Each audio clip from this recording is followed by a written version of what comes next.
ইলিশ মাছ নিয়ে কোনো ব্যবসা চলবে না। দেখুন, যুগের পর যুগ চলে যাচ্ছে, সরকার পরিবর্তন হচ্ছে, কিন্তু সাধারণ মানুষ ইলিশ মাছ খেতে পারছে না। তাদের স্বপ্নই থেকে যাচ্ছে। নতুন প্রজন্ম যারা আছে তারা তো ইলিশ মাছ কখনো দেখেই নাই। কারণ তাদের মা-বাবা কখনো ইলিশ মাছ কেনে নাই। কেনার সামর্থ্য তাদের হয়নি। ইলিশ মাছের দাম কেন কমে না?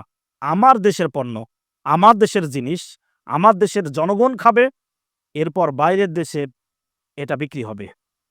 কিন্তু সরকারের মসনাদে যারাই যাচ্ছে, তারাই কেন যেন এই ইলিশ মাছটাকে নিয়ে বেশি ব্যবসা করতে চাচ্ছে।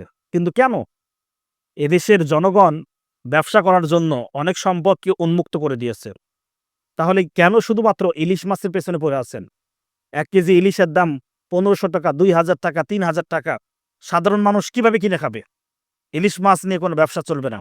আমরা এটার তীব্র নিন্দা ও প্রতিবাদ জানাই। ইলিশ মাছের দাম কমাতে হবে এবং ইলিশ মাছ বাংলাদেশের সকল বাজারে উন্মুক্ত করে দিতে হবে।